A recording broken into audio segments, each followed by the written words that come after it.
Well, I'm one of probably the only speaker you've had all week that really doesn't know anything about this stuff. I learned it through osmosis by watching Brandon and Pat do what they do, and standing back and saying, "Hey, that's really cool. What does it mean? What does it mean to me?" And I got drafted, excuse me, into this presentation. I wasn't planning on doing it, but I'm glad I got the opportunity because I think it's cool and important to start to think about this topic of what's happening in technology and how can we leverage it in what we do in creating and delivering learning to our students. And so I went out and I stole a presentation. So if you think that this is anything I did, forget that now. Went out and stole this presentation. Good news is I'm a member of the site where I stole it off of, so I have permission to steal it. And I went through it. This is one of 6 technology trend presentations that I reviewed to bring to you today. And the reason I chose this one over the other 5 was because it was a little more complete. It was a little more granular and detailed. It didn't have the big macro trends. It had some really micro stuff that we could look at and talk about. And one of the first thing on the list is anticipatory computing. Well, what does that mean? Well, it means we should look at what our students are doing currently and infer the next step. We shouldn't drag them to the next step. We should let them choose the next step, or we should offer them a group of next steps that are informed by the decisions they've recently made. Now, how does that help? Well, how it helps is, and we'll see a little bit more as we go through more and more of these technologies, that people like to interface with technology that seems to know something about them personally. So you're going to get a lot higher engagement factor. And let's differentiate between 2 things. Engagement to me intimates some kind of motivation, right? If you get engaged, it's because you're motivated to do so. You have some interest in the topic. Immersion is different. Immersion is resistance to distraction. So you can be engaged and not immersed. And you can be immersed and somewhat not engaged yet if you don't know enough about the topic, right? But they're 2 separate things, and you have to achieve both. You have to achieve both to be effective. Anticipatory computing, what's a practical application for us? Well, look at the decisions they've made, anticipate the next decision that they might make, and offer some choices that get them to think about that decision. Don't let them make the obvious decision. The choices can be tailored to the individual based on recent choices that they've made. So learn about the learner and make it individualized. Another another thing we talked about at lunch, virtual personal assistants. This is a huge idea. It's a big idea, and we've been using it for a long time in an online, distance delivered, asynchronous kind of setting. But we don't let you keep the virtual assistant. All of you who have an iPhone, you do have Siri on your phone. She's your virtual personal assistant, right? But she has limited functionality. We don't nearly use everything that she's capable of doing. And you don't really necessarily have to have a she.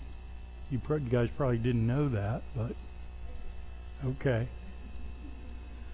But what we're talking about here is more than that. We're talking about something that's personal to you, that you can keep long term.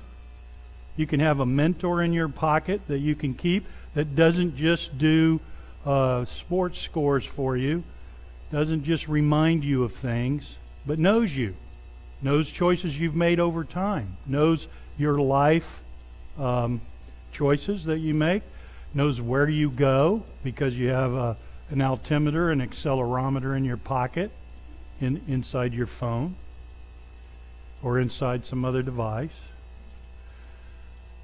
So if you had a personal assistant that was with you all the time, that knew on a micro basis where you go and what you do, knows everything you buy, knows every choice you make when you're doing training, and can keep track of all the information that comes into you through all the interactions you have throughout your life, and can make sense out of all of that, in coordinating and collating and serving up information that you need when you need it, before you even know you need it sometimes.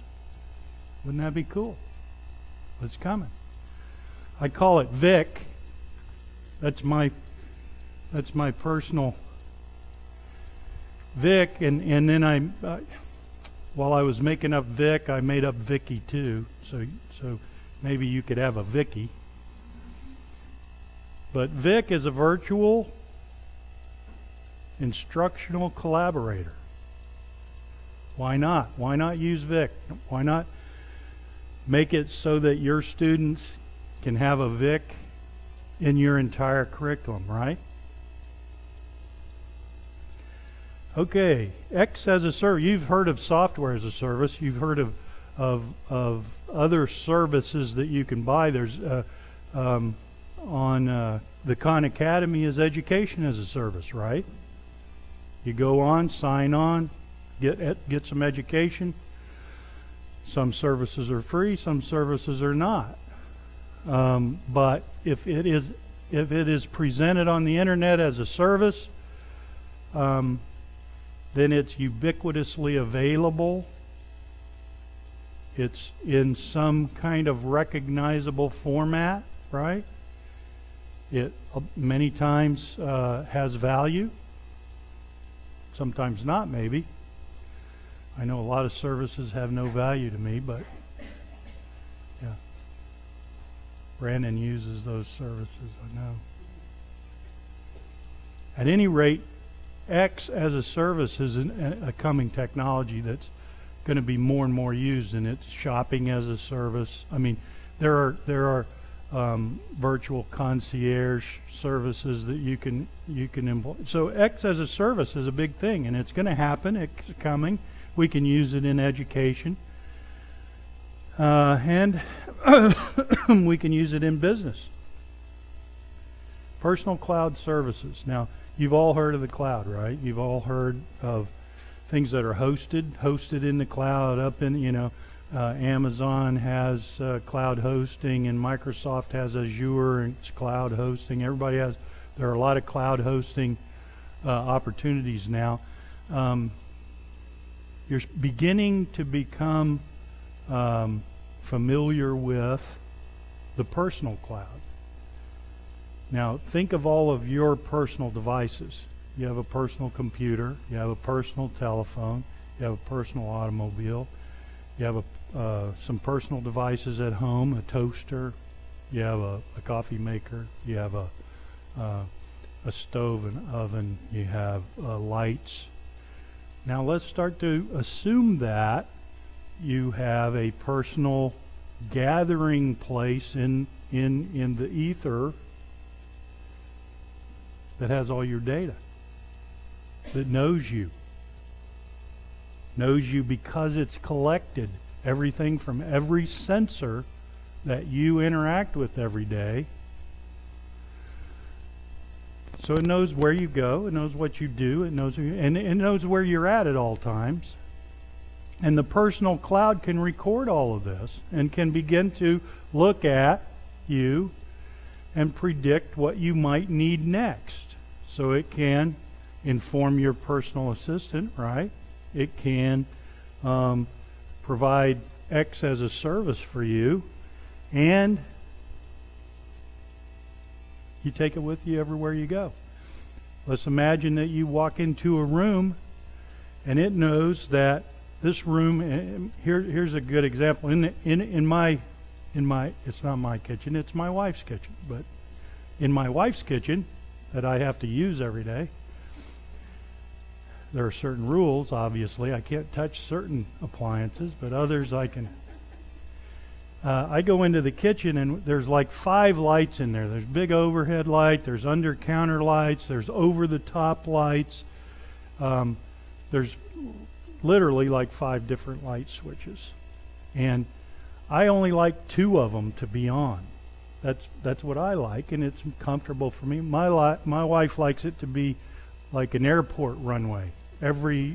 All 5 of them on, and I go in and I'm like, ugh. But when I walk in the room, it'd be great if all the sensors that I have that know me know that I like those 2 lights on, and know that my wife isn't in the room, and boom, those lights can be lit, right? Would that add value to my life? I wouldn't tell you that story if it didn't detract value from my life, right? So yeah, I think it would. That just a simple example like that. Bill Gates' house several years ago. Of course, he's the master of the universe when it comes to technology, but if you went to his house, his home in Vancouver or wherever he lived, and you walked into a room, all the art on the walls were in like the latest plasma, LED, whatever, LCD monitors, big monitors. And so if you walked in the room and the system knows you, can see your face, can know who you are, and knows that your preference is Van Gogh, all the art in the room becomes a Van Gogh, or a number of Van Goghs. That adds value to your life. That's something that, well, you can do the same kind of thing to your students. You can make sure you understand your students, who they are, what they do. This personal cloud, big data, personal cloud, when you aggregate all that personal cloud information and then you disaggregate it when you pull it down, and you can know something personal about every student, and that student wants you to know because you're the teacher, you can customize the experience, right?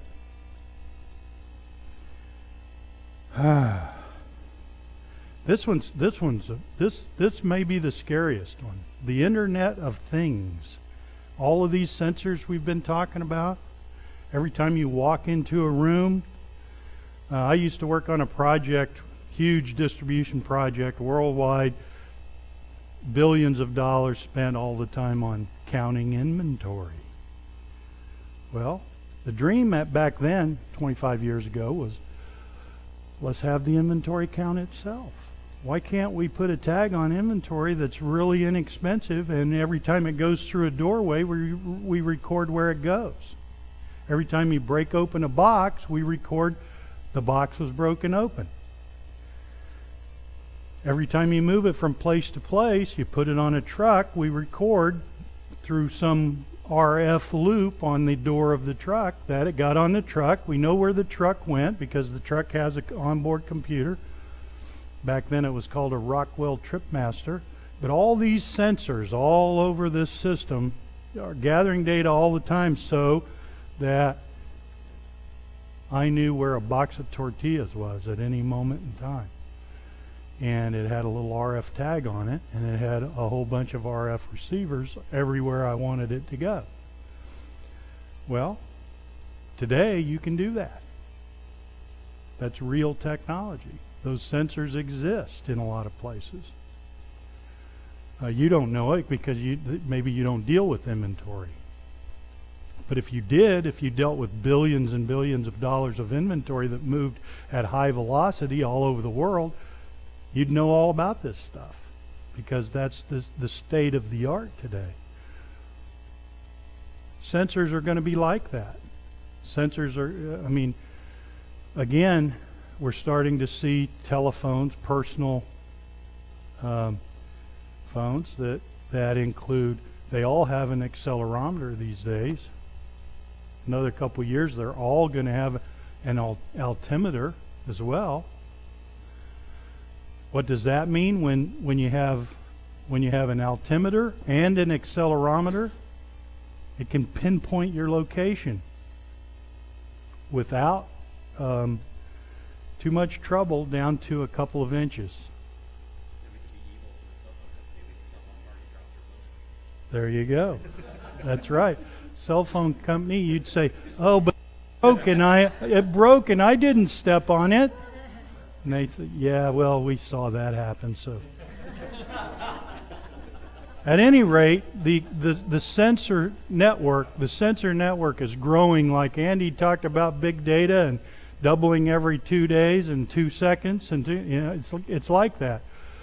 In some states, in some cities, they have a traffic cam on every single light. Some states and some cities, they're starting to incorporate what are known as commerce cams.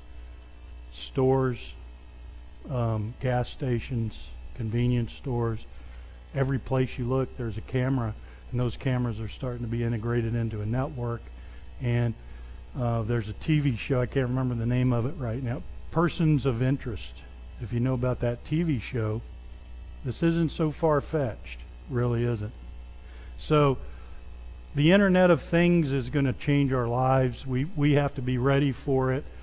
How does that tell us anything about learning? Well, proximity, searches, recent purchases, combinations of familiar locations.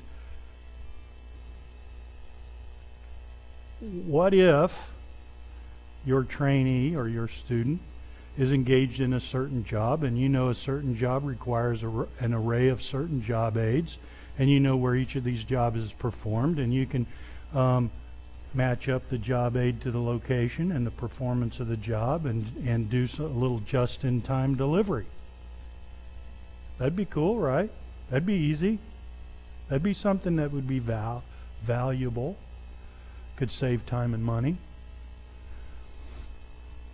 What if, as I was here a few weeks ago, under the dash of my car, trying to replace a warm air gate, whatever that is, in my automobile air conditioning system that I knew was malfunctioning, and had no idea where it was or what it looked like until I got it out of the box and said, "Oh, I'm looking for something that looks kind of like this." Well, you climb under the dash and you take the little cover off, and you look up there, and there are two things that look like that.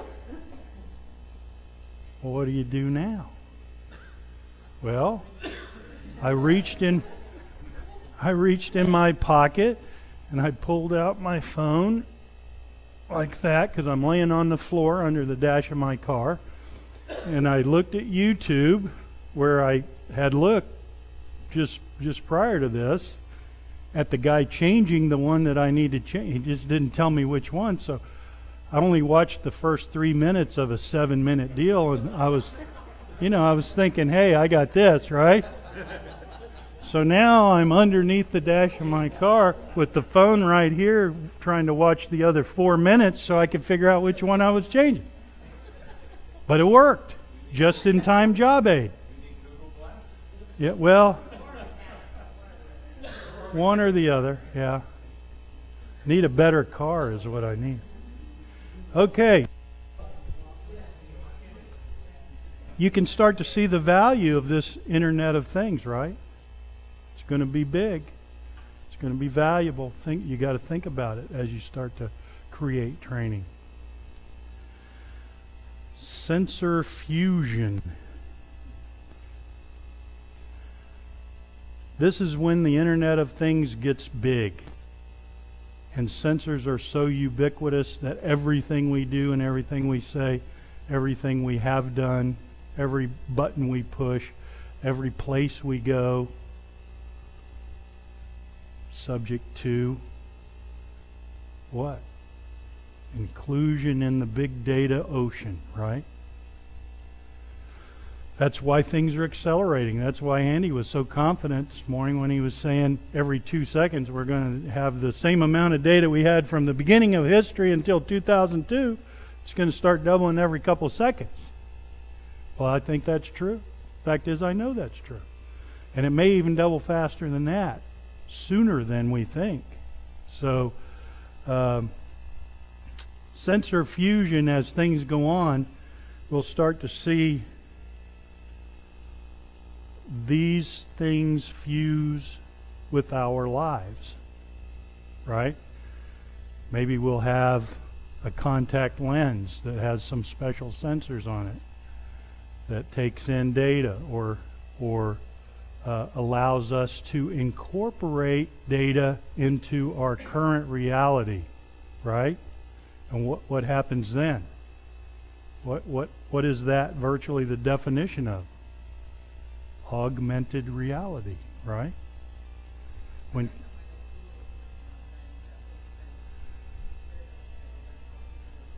Yep. Yeah.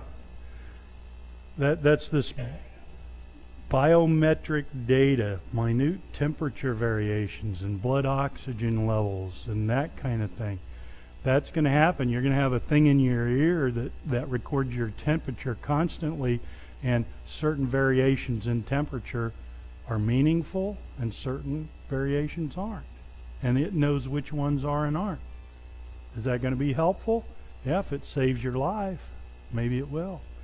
A friend of mine last week got H1N1 flu and was in the hospital in ICU, couldn't breathe, had to be intubated for days. Would that sensor maybe have helped him get in front of this thing instead of almost losing his life? Maybe. Maybe it would have given him an alarm. Said, hey, you've got a combination of things going on here that could be potentially fatal. You need to get to the doctor right now. If he'd have been to the doctor a day before, much of the complications that he suffered over the last week could have been avoided. So is this going to be a good thing? Sensor fusion? Yeah, I think it could be. There's some downside to it. We're going to talk about that too later. Microlocation. This is what we talked about earlier. Your phone now has, in the future, your then phone has accelerometer, altimeter, GPS, and all of a sudden now you're at the store, at the dollar store if you're like me, and you're standing in front of a decision whether you spend $1 on this item or you spend $1 on this item, because all the items are $1. And boom, your phone buzzes, you pick it up, and somebody sent you a coupon. The guys who own this item sent you a coupon for 50 cents. Now do you buy this item or this item? You buy this item, right? Microlocation. Microlocation. It's going to be valuable. You got to figure out how. You got to figure out how can I use microlocation to help my students, because it's coming. It's going to be there. Everybody's going to have it. This is a really important one. Platforms versus publishers. So are we going to have an internal network, an intranet, that where we allow people to publish things? We probably all have that now, right? We have places where people internal to our companies can publish things. The decision is do we open it up and let people publish anything? Their opinions as well as fact, their feelings. What do we do? How do we regulate it? What do we let them publish or not publish? How does that published work reflect on our company or ourselves? Things we have to think about, right? Things we have to start to legislate internally in the culture of our organizations. Crowdsourcing, publishing, social media, all of this stuff starts to throw these things up into the air, and you have to start to think about it. What's the value equation here? What's the downside? Some of these things have a big downside if used improperly, or if we allow them to be used in a certain way. Amazon doesn't care, right? That's what it says up here. Amazon wants you to publish everything on everything because they're immune. They're just the carrier. We just sell it. We don't make it, right? So if you have a bad experience, go ahead and publish it. We want everybody to know you had a bad experience. Does the manufacturer want to know you had a bad experience? Well, they'd rather you give them a chance to fix your bad experience before you broadcast it to the world. So there are competing priorities in this whole publishing, internet platform versus publish kind of equation. But you have to admit, publishing is getting more and more and more open by the day. And this publishing is where you start to get what? You guys heard this morning. Unstructured data, right? From the big data world, the big data sea, ocean. Now you got unstructured data. Everybody's publishing whatever they want, right? How do you manage it? Control it. Yeah. That's exactly right. Okay, native advertising. This is something that really makes me mad.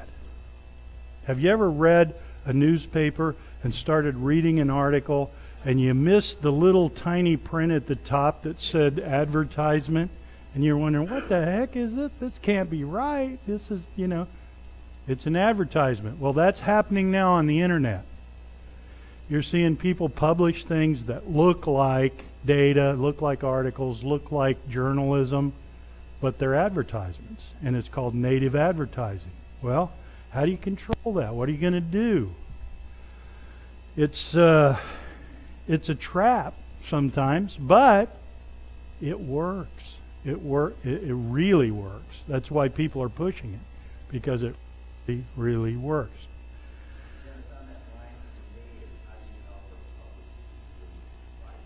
Yeah, exactly. How do you attribute content? That's a big problem if you don't have an attribution. You can't know who wrote it. You can't know who's behind it, who's the beneficiary of you reading it. And once that becomes anonymous, you have to suspect whether or not it's aimed at convincing you to give money to somebody, or whether it's just helping you gain information. So you have to start to look at things differently. You have to start to examine the source of data. Again, that attribution is critical. You have to, just like when we publish a scholarly paper, without the last 50 pages of a 50-page or a 50-page document that has 50 pages of footnotes. Without those footnotes, it's trash. It's junk. You can't believe it. You don't want to believe it. But with the footnotes, where you can examine what the basis of the data is, what the basis of the opinion is, what the basis of the scientific facts are, then maybe you can believe it. But at least you have a chance to examine it critically and understand the chances of it being correct.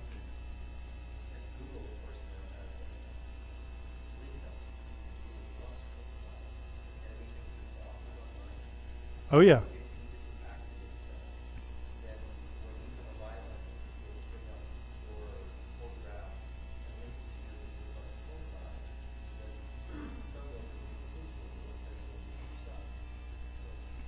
We're going to see that here in a minute. Anonymity, or whatever it is out the window. Intelligent ads.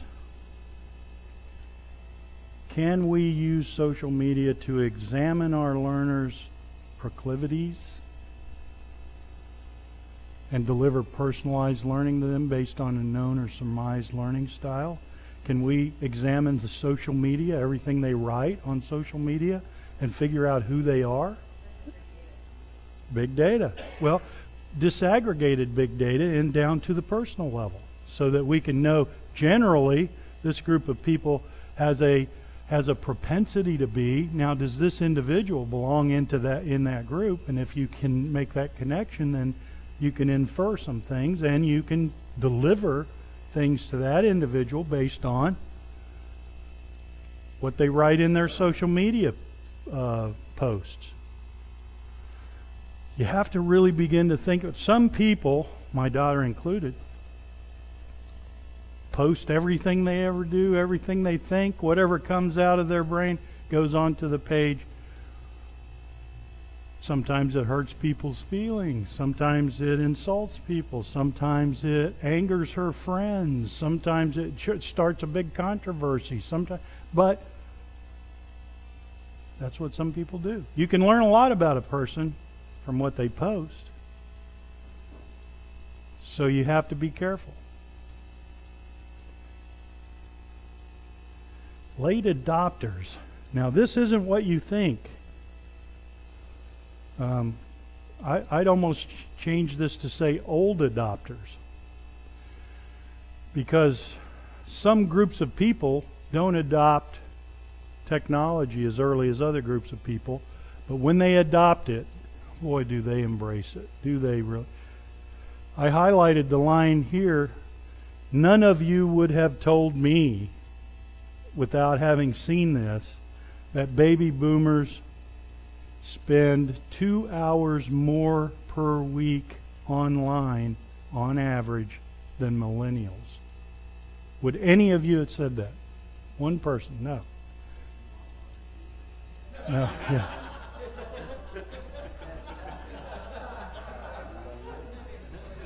See, this is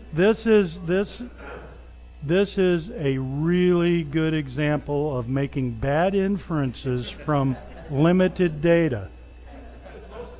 You can really make huge mistakes by looking at big data in the wrong way, right? That's right. Quality, not quantity. But does that mean we no longer need to make a generational distinction in the training that we create? Maybe some of you haven't been making one, but the smart money for the last several years has been, let's make some generational distinctions. Let's give various generations different opportunities and different exercises and different ways to look at things. Still valid, maybe, but we certainly can't use their time online as a criteria, right? Not anymore. So this is something to think about, and this changes all the time. This is something that's changing. Leaking. Snowden comes to mind, right? You can't really make any assumption about the security of big data, right? By its nature, it is not secure. They may attempt to make it secure. They may attempt to secure it from the outside in, but it usually gets broken from the inside out, right? And it's really difficult. So if you are making assumptions about the security of data, even your personal cloud, it's a faulty assumption. You really need to assume at this point that it is not secure, right? You need to just make that assumption from the get-go and then decide what gets posted, what doesn't. At some point in time, I think we will be able to be more sure than not that our personal financial data gets protected. It's certainly the most money is being spent in that area. Our social data, out the window. It's out there. It's gone. It's already been mined. There's nothing you can do about that. Personal financial stuff, you can change numbers. You can, there's strategies you can use. There are services that will protect you and insure you against loss. And if I were you, I'd get one if you don't have one, because it's important. Look at what happened at Target over the holidays, Wow. Who knew you'd go swipe your card at Target like my wife did? And pretty soon, a couple weeks later, the bank is sending you a letter saying, hey, here's a new card. Tear that old one up. Don't use it anymore. It's been compromised. Somebody got your data from Target. Well, it happens. You got to be careful. You got to understand it. And much like the reason we protect our lives with insurance, and our automobiles with insurance, and our cars with insurance, you should really, really think about protecting your finances with insurance. It's critical. Most of us don't understand it well enough to understand how critical it is, but those that do, I guarantee you, have insurance. Privacy, an extension of that same issue. More on the social side, but you can't ensure the privacy of any of your data. Now here's a real interesting thing that I think we can really focus on from a training development and education aspect: community developed content. What does that mean? Well, that means a group of interested people, a community, right? An ecosystem, a group of people who have a common interest. When they do things, when they generate information collectively and share it with one another, it becomes tremendously valuable. We've got collective experiences. I've had different experiences than you've had. You've had different experiences than they've had. We've all had different experiences that we could share collectively and expand everybody's experience and expertise in a given subject matter area, right?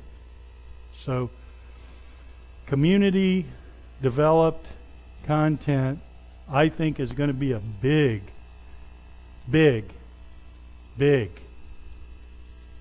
in the future. And the more you think about that now and incorporate it into what you do, I think the more benefit you're going to gain from it sooner. But believe me, at some point in time, you will be involved in community developed content. Smarter government. I just laughed about that one. My comment there, laugh out loud, laugh out loud, laugh out loud. Smarter government. Yeah. Smarter government. Whew. You might have surmised already that my political position is just, I would say, right of Attila the Hun. There's the libertarians here, and then way over here on the right is Attila, and then me. Attila, by the way, genetically proven, was one of my relatives. So I follow in his footsteps, and I subscribe to a lot of his political beliefs. Smarter government, trying to turn more of the work that's done by government, trying to mechanize that work, trying to this is a very recent publication, so it talks about the healthcare disaster. Well, does anybody in this room think that we would have had the healthcare sign-up disaster that we have had if IBM had been in charge of the website? I don't. I think it would have gone much better. Might have had some glitches, yeah, but I think it would have gone much better.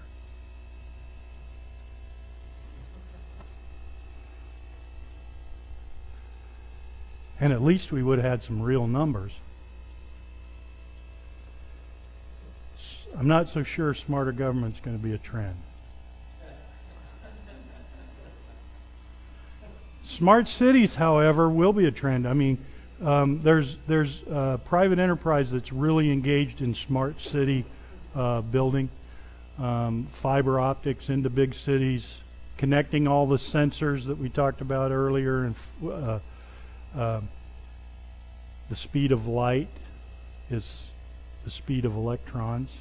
So if we can put them all on fiber optics, which means we can send light down the optical fiber, get more speed, right?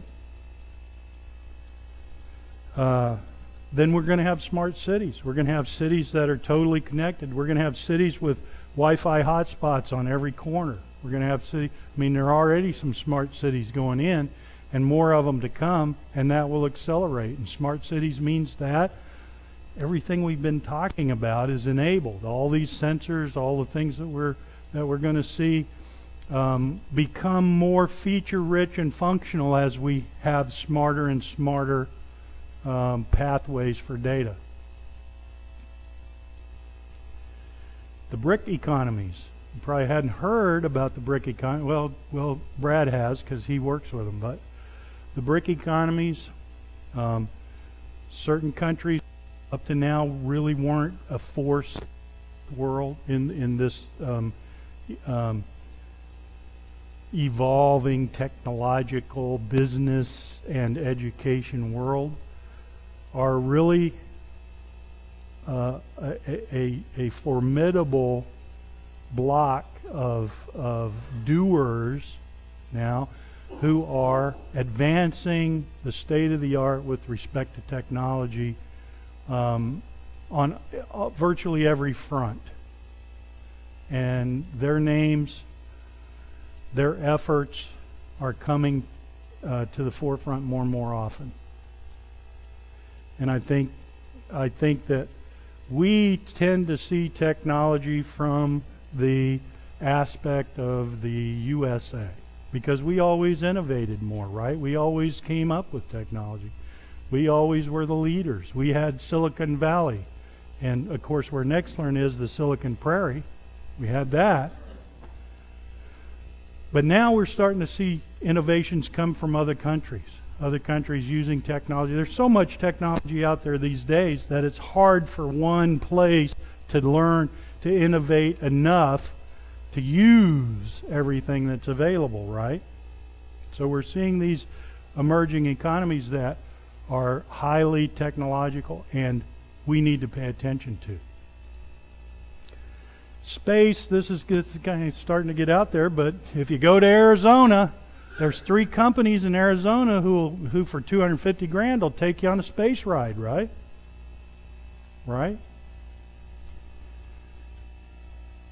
Virgin Galactic, the sister company of Virgin Atlantic. Well, you want to go on a space ride and you got enough money. I'm not sure what it's going to do for you yet, because there aren't too many established destinations in space yet. But once there are, it might be like going to Hawaii. You know, who knows? 3D printing, this one's big. This one's really big. This one's huge. This one is instantaneous prototyping, right? This one is building actual hardware on the fly, right? Talks about the guy in here the journalist who got on his CAD program and knocked out the parts of a gun, a 45, right? And then posted it on the web. It's been downloaded 1,000 times. There are guys printing guns out there, which from my position right of Attila the Hun is great. I'm going to queue up 100 or so.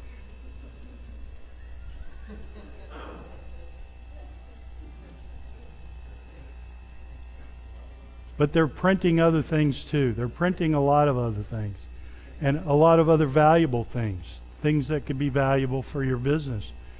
We had a project a long time ago that we were looking at to develop a a simulation, an online simulation about, you've all heard of the Toyota way. It was a phrase from 20 years ago that Toyota were the masters of project management and lean manufacturing. That was the Toyota way. And had we had this 3D printer at the time, I guarantee you we would have gotten that project, because they would have been so amazed at our ability to print parts and hand them to their groups of people who were learning the Toyota way, that the competition would have melted away. What they did instead was kept their classroom deal going and had a whole bunch of toy cars that they took in the classroom and showed them to everybody and moved them around the classroom and built little walls so they couldn't get them over the wall, and showed people the Toyota way. Though 3D printing is, I can't even think of all the ways it's going to be valuable in the future. I mean, that's the great thing about these future technologies, is most of the uses of these things haven't been thought of yet, haven't come to the forefront. But just intuitively, this is one of those that, in 1898, when you were talking to Henry Ford and he opened his garage door and said, "Hey, take a look at that," you just knew, right? You just knew that was a good thing. You knew that riding that horse or riding in that little thing, I want to be in that thing, And I think this is another one of those. You just know it's going to be really valuable. Robotics, another really valuable one. It's coming. A lot of manufacturing-oriented companies have been using them for years and years and years. We were just talking about robotics being used in the cow milking business at lunchtime. I mean, it's just crazy what people are using robots for. A good friend of mine teaches in a high school district back home, and he's the robotics teacher. And he's got a bunch of high school kids that are on the robotics team, and they build all kinds of robots to do all kinds of things, primarily battle bots, but beyond that, they've built some really useful kind of robots too. So robotics, I think, is a big thing that we've got to start to think about, okay, in terms of physicality of training opportunities. A lot of the things we train people to do have a physical element. And when they do have a physical element, we have to simulate that in some way, shape, or form. And if we can simulate a physical element in real time physically, it's a lot better than putting it on a flat page. It's going to be more, engaging, and more importantly, going to be more immersive. Digital credit and currencies. This is coming. We talked about it earlier. How do you protect your financial future? It's going to get worse, because you're not going to have money anymore. Nobody's going to carry money in their pocket. Anybody don't believe that? Hold your hand up if you don't. If you think you're going to have money in your pocket in 30 years. Not going to happen. Probably never see money anymore. You probably won't be able to get money at the bank. But you will be able to hold out your device and get it filled up with money. Digital money. Right? It's coming. You need to think about it. Now here's another big, huge thing. Wearables. We talked about it. We hinted at it a few times this week. But wearables are crazy big. You got to look at the TED lectures on the internet. Look at YouTube and Google TED, or go to YouTube and put in TED lectures. One of them is about these guys at MIT that are creating all these wearable computers that are just crazy. I mean, one of them you'll see is a little amulet that has a a microphone and a projector and a camera and it looks like a piece of jewelry, and you wear it, and if you want to interact with it, you paint your fingernails with a special paint, and it recognizes your fingers. And if you want to make a phone call, you hold your hand up in front of it, and it projects a dial pad on the palm of your hand, and you dial your phone and say, go. And in your earbud, you talk to whomever you dialed up. And if you really need a big screen, you walk up to a wall, and you project on the wall the screen, and you do whatever you want to do with it. You're back there at Minority Report with, what's his name? What was the actor's name? With Cruz, yeah. And you're, that's him. Let's go get him. You know? Really. Now, how do you power all this stuff? Well, your undershirt takes the heat from your body and turns it into electricity, right? And powers your system. Okay? So why do you need a computer anymore? Maybe you don't, right? When this stuff hits, maybe you don't. You got to have this body armor to interact with all the sensors, right? So that you don't have to have a special language to interface with your computer. Right now, you have to have a special language to interface with your computer, don't you? I mean, you have. If you got a keyboard, that's not your natural language, right? You don't. When you talk to somebody, you don't say HIHOMEBOY, right? Right? You don't say that. Yeah. You have a natural way of communicating. You speak, you have gestures, you point, you do things that people universally recognize as having meaning, right?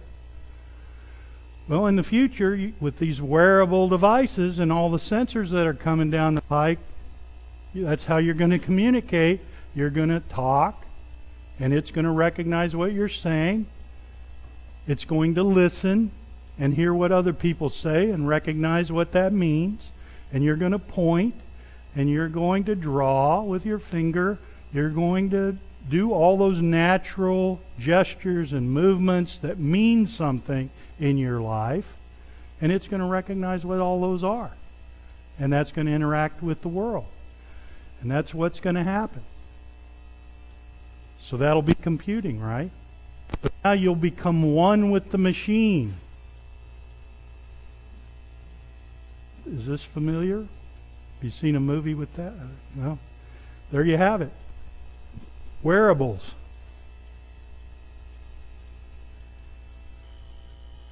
We're not going to talk about these macro trends. I told you we'd stay away from them.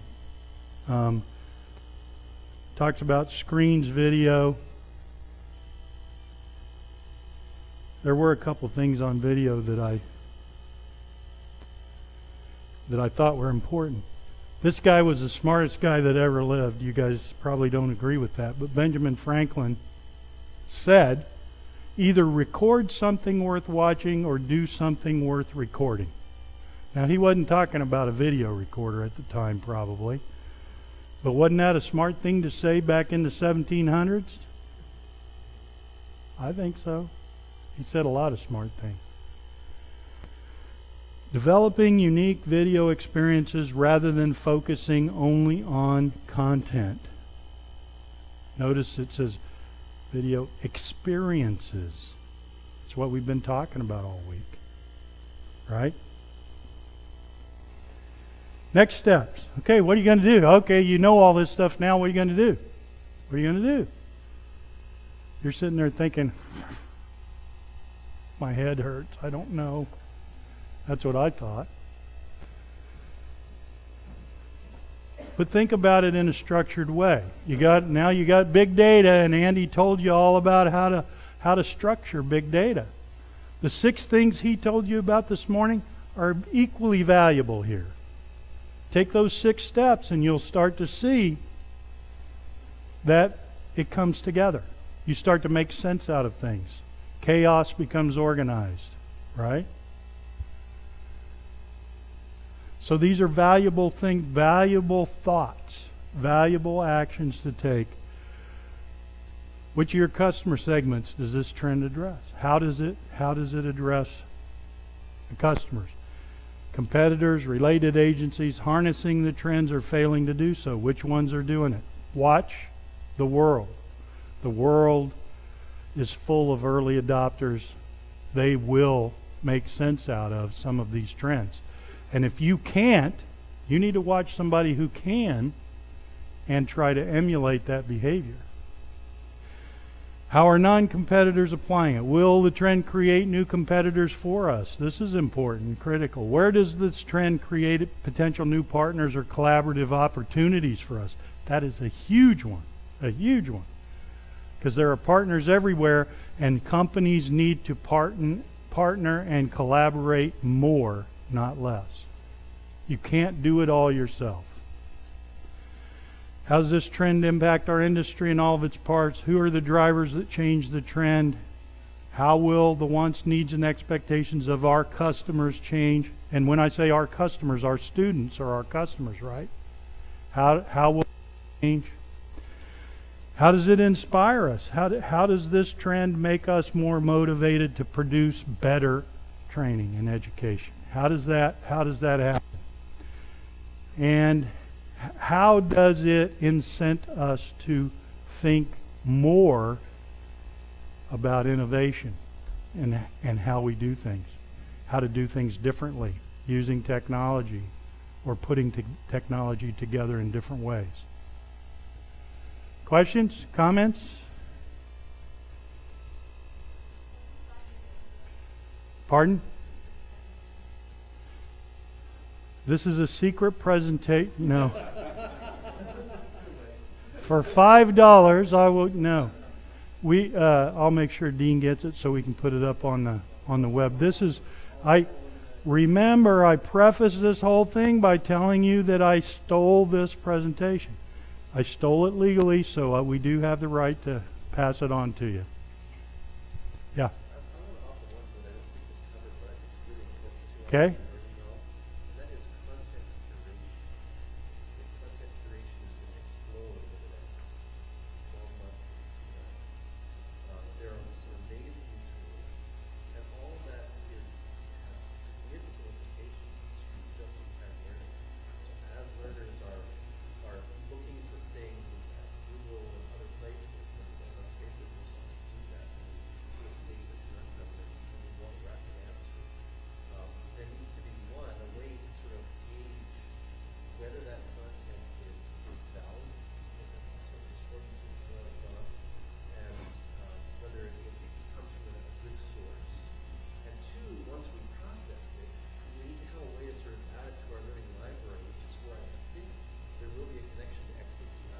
Yeah.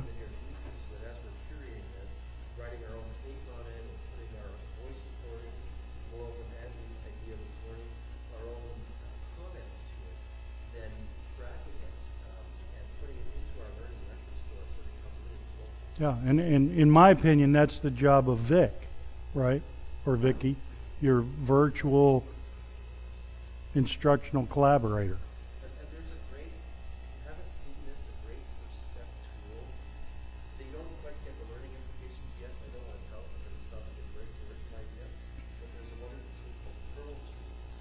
Right, yeah, I've heard of that.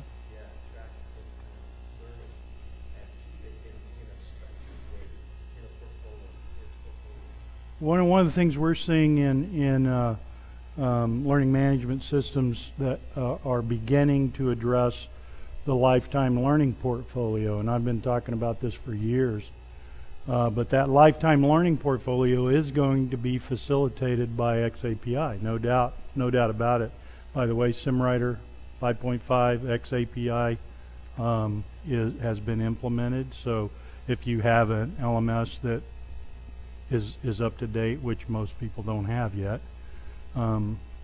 you can publish all the work that you do in XaaPI format and deliver that XaaPI output to your LMS to be attached to your students' records. Good thought. Yeah, and I do intend that this VIC idea is that curator, is that person who organizes, makes order out of the chaos, because you're busy building these experiences. You're busy having that information just wave over you, and you need somebody to catalog it constantly all the time, or ask you, does this need to be cataloged? Yes, it does. Okay, it goes into your personal learning record, right?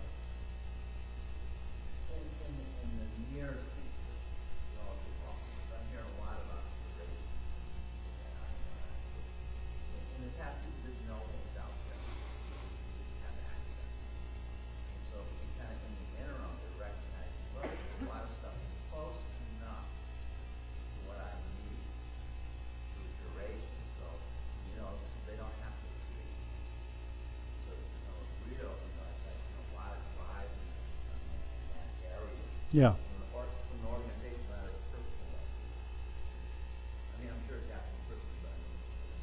Yeah.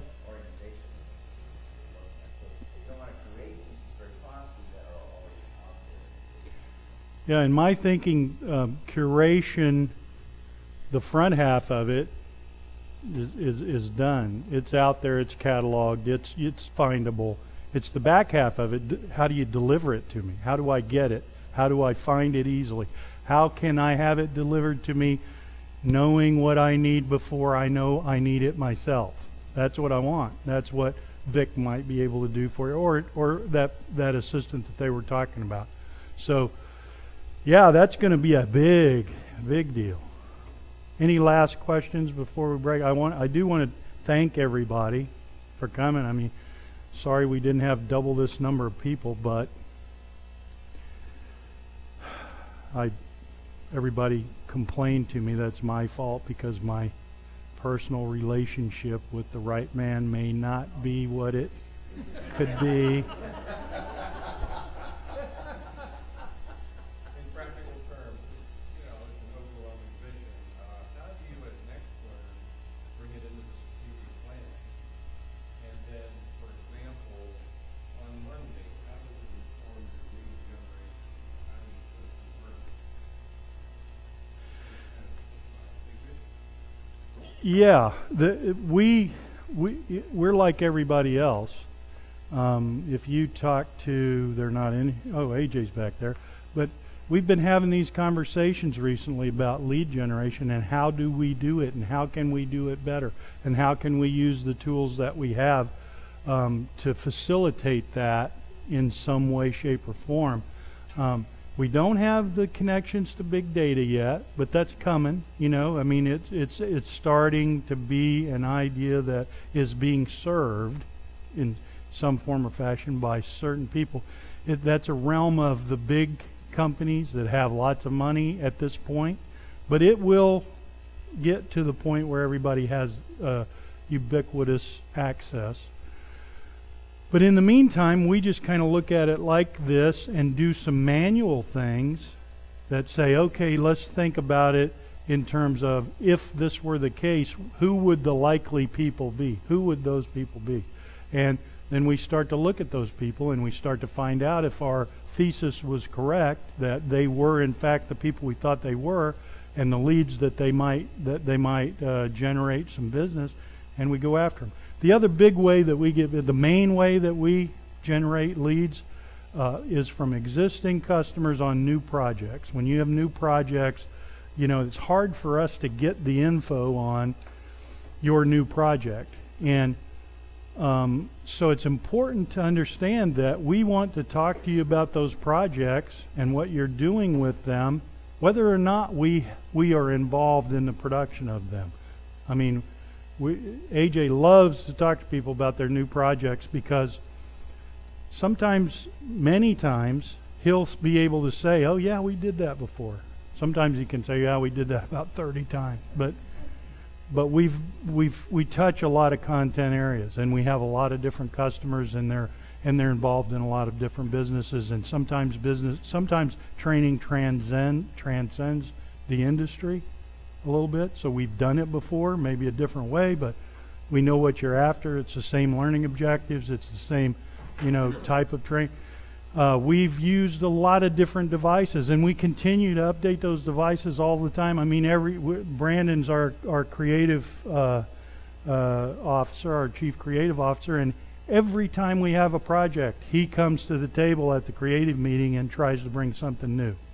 Tries to say, well, here's something I've been thinking about, or here's something somebody told me about, and let's try that. Let's try this. Let's try, how about that? How would this work out? What would that look like? So we're always on the lookout, and most of the time we're referencing some new technology, right? Or a technology we're familiar with that's been around a long time but hasn't been able to be used because, like IPv6, well, that's going to be a pretty big advance in the utility of the internet for a lot of different people, and to give us a lot of flexibility to do newer things, different things than that we couldn't do before. And so I think those are the kinds of things we try to do, you know, in our limited way, the kinds of things that we try to do to make this thing herd down the right path, you know. I think at some point in time we have enough ideas, and you and I have talked about a few of them, that somebody is going to fund one of these big ideas. And when they do, we'll see a disruption in some of this stuff. And we'll see a lot of these advanced technologies becoming more mainstream. Other questions, comments before we leave? Again, I want to thank everybody for coming. I really appreciate it. I hope you got as much out of it as we did, because I know I've talked to our crew. They're just learning like crazy, and that's great. And before we leave, Chad has a couple of parting comments. I was just going to show a couple of cute ones. That'll take you 20 seconds, but they kind of summarize the day. I